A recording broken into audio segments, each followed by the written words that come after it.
Say that again, yeah. Again, if I make the calculation based on 30 million from the bank, and you have to pay it back within 7 years.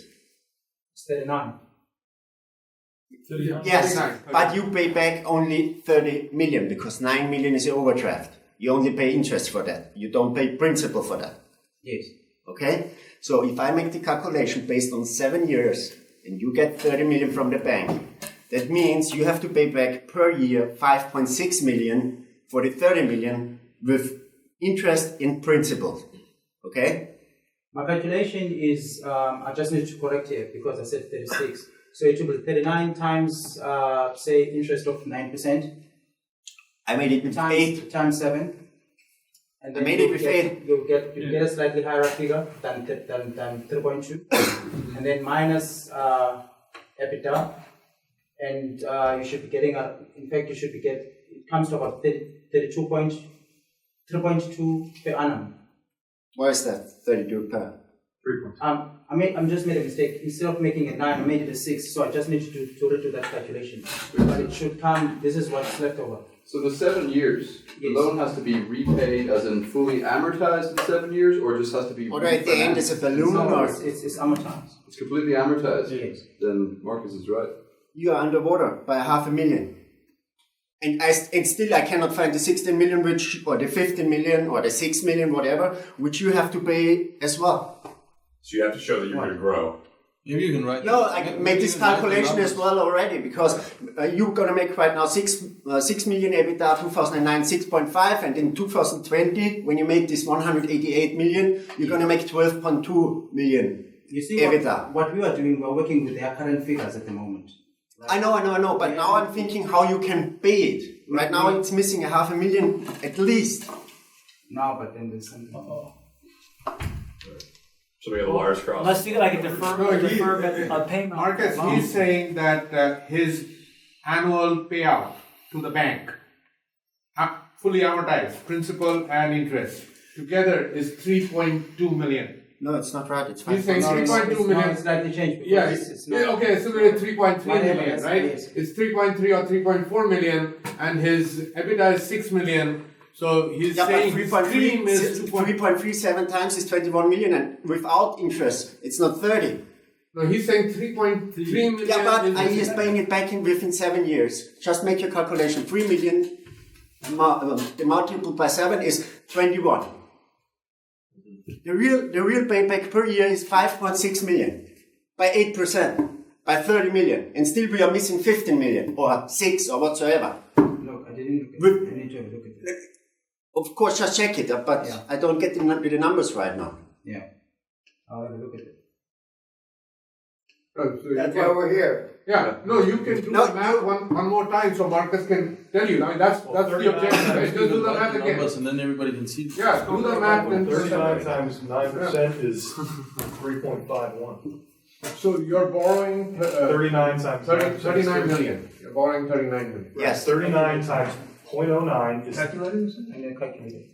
Your phone? 3.51. Someone can help with the calculation. So you're borrowing 39 million that you have to repay in 7 years. Correct, but for 9 million, he doesn't have to pay principals because it's an overdraft. But he has to still have to pay that. The interest, he has to pay the interest. And for 30 million, you're going to pay back in 7 years, which is 5.6 plus 900 interest rates on the overdraft. 39 times point on a day, you'd have to still multiply. 6.5. But 9 million at the end of the tenure, he still has to pay the 9 million if he has used it, right? 3.51 times 7. At some point in time, I mean, to close the books, he has to pay the 9 million back as well. Some went, but in 9 years, he still needs the 9 million as an overdraft. And if he increases the revenue to 188 million, then he can pay I'm going to eat whatever you give me if 9 million overdraft is enough. You're calculating that the 9 million Will never happen. can be taken aside. So Yeah. you take the interest on the 9 million. And if you increase business and double the revenue and you have a 9 million overdraft, it will never work out that you stay liquid. Never ever. Unless the customer pays up front, which I don't believe. So you're making it lighter. You're saying 9 million, don't put the calculation Correct. of repaying.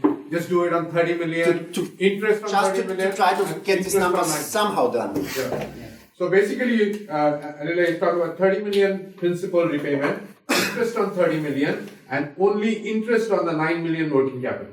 How much is that per year? 6.5. If the 30 millions are calculated by 8% interest rate, So if based it on is, 7 years. so if it is 6.5, then it is more than your EBITDA. Because your EBITDA is And we didn't pay any taxes till now. How much do we have to pay? In terms of tax, Yeah, in percentage in South Africa. say what, 30? 30%. 35? Where's the other 6 million coming from? I don't know. Yes. And still 6 million. Because you are manufacturing. It's not 6. And still 15 million are missing. Where are coming in 15 million? How much do we have to pay for the 15 million which are missing from the slow down for a partners? second and He's let him getting answer. a 60%. You're just flooding him with questions. Let him now. Put the number. the correction. Put the number. Just do the calculation. So, and this is the adjusted also then So minus your the 45 million EBITDA was 23.91. is for 60% state. Or no, Theory of the 24.5. the 30 million is for 60% Down at the bottom on the right. 45 million is On the right, 24.51. Is that when you take out your EBITDA, it's 23.91. He doesn't have to. So That's for the 7 years worth of interest. I don't know, is that, should I not be? Well, just looking on an annual basis, all we're looking at is, yeah, sure. Then all the problems. What we're trying to figure out He is, just has to on an annual basis, let's say you, does EBITDA cover interest plus principal on the loan? And it appears it doesn't. But he hasn't factored it in. No, affected that. So you're saying he won't be charged? If it's something That's what I'm saying, to put it on If you gave us the correct numbers, they doesn't. Why do you think it does? Why do you think that it does cover interest and principal payment in year one? I don't. No, I'm asking him why he thinks it does. No, I'm saying I could have smashed the numbers here. Okay. I just need to go back. and So fix it. what our analysis turned out is it doesn't. However, you are. I was just checking with Ross here about the bank's requirements, the debt covenants. Why do you have to pay? Why do you need to amortize it day one? You can negotiate with them that you just service the interest in the first couple of years, or you want the moratorium that you don't pay anything for 1 or 2 years. That will significantly reduce your outflow, at least for the first few years. No, but I was working on the worst case scenario. Obviously, the negotiations, Worst case scenario doesn't apply. So Deb, what you and I were discussing is a little bit different though, because this is against speculation. Yeah. So this is more like an inference than an actuality. So these are the things that are yet to be discussed. Like what Anele knows in many cases with a person in your position is that you don't get charged tax in many cases.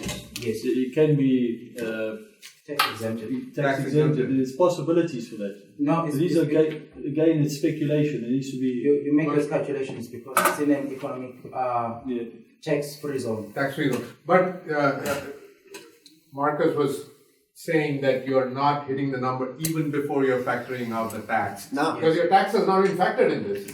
You're taking your EBITDA as disposable income, as free cash flow, which is not. Which is not true. Because once you pay the tax, your EBITDA is going to be 30% less. So we're down to 4. But you can, as a way to do the deal, you can structure it as something where you're not paying the principal day one. Then your cash flow becomes easy. Because the bank is looking at the first year cash flow, right? But progressively you'll do good to the business and the cash flow will increase. So your ability to repay the debt will become easier, right? So the first few years you need some support from the bank that you're not repaying the principal. Couldn't the interest rate go up then? Of course they can. Yeah, so that's why you have to keep buffer for that. No? That's why his deal is too tight. If it is just, if it's somehow meeting the debt servicing, then the bank will not. The easiest answer is reduction in the purchase price. Or reduction of the purchase price. That's the easiest. That's a Plus, no-brainer answer. you have an upside when you make the 188 million revenue in 2020, and if you keep track on that, you would have 12.5 million EBITDA. Yeah. But it's in a guess. I don't know how. It's a speculation. If it's not happening, you are toasted. No, look, it's periodic, so it happens every after 3 years to them. Yeah, cyclical. Yeah. Yeah, but, well, when you say that, I mean, when it happens to somebody else, it's a statistic. When it doesn't happen for you, you're fucked. So, I mean, just because it's happened every 3 years, you know, it's like bullshit global warming. You know, it's climate change. So, I mean, my experience has been that and why you buy stuff, as you've already pointed out, on trailing past, not the future. If what happens in 2019 and 2021 happened, that's all upside. That's cloud for him. That's in the cloud. But he's got to buy it on the current numbers. And if the current numbers, the dog doesn't hunt, the fucking dog doesn't hunt. And the easiest answer, and it's never the easiest, but the most obvious answer is a reduction in the purchase price. And when you're dealing with government agencies and government subsidized agencies, that's not so easy.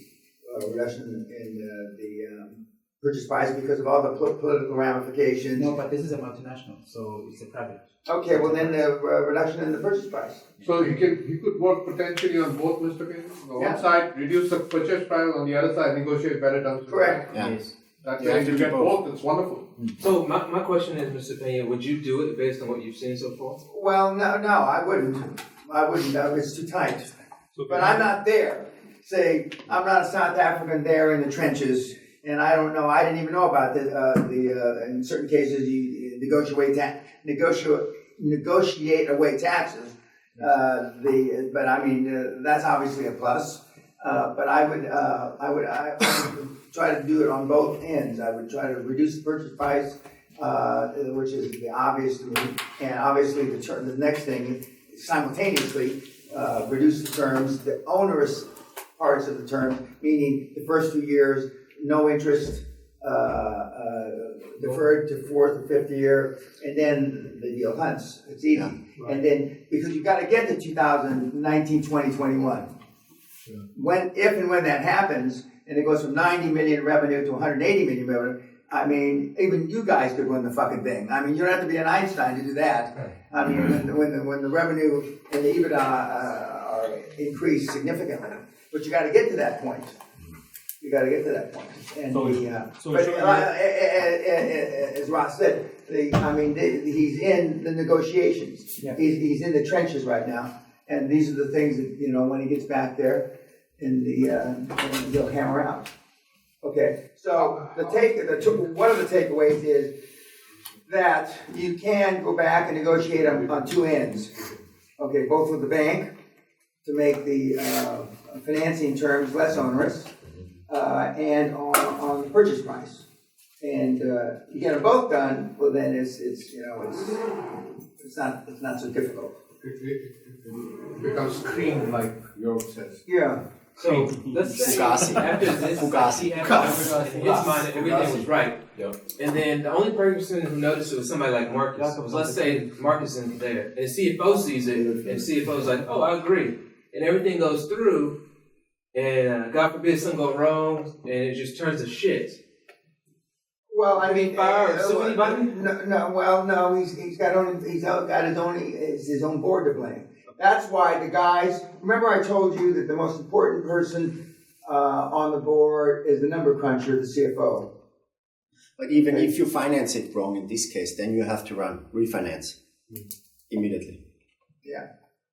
You got to refinance immediately, and if there's no negative covenants, that you may not be able to refinance it immediately. There may be a massive prepayment penalty, and there's this and this and this, and that's why you want guys that are negotiating these deals with a lot of gray hair or bald heads, wrinkles, that have done a lot of deals, that have been up and down these cycles. And even though Marcus doesn't fall. Well, the bald head is coming, but he doesn't fall into that category. I mean, he's done a lot of deals now for as young as he is.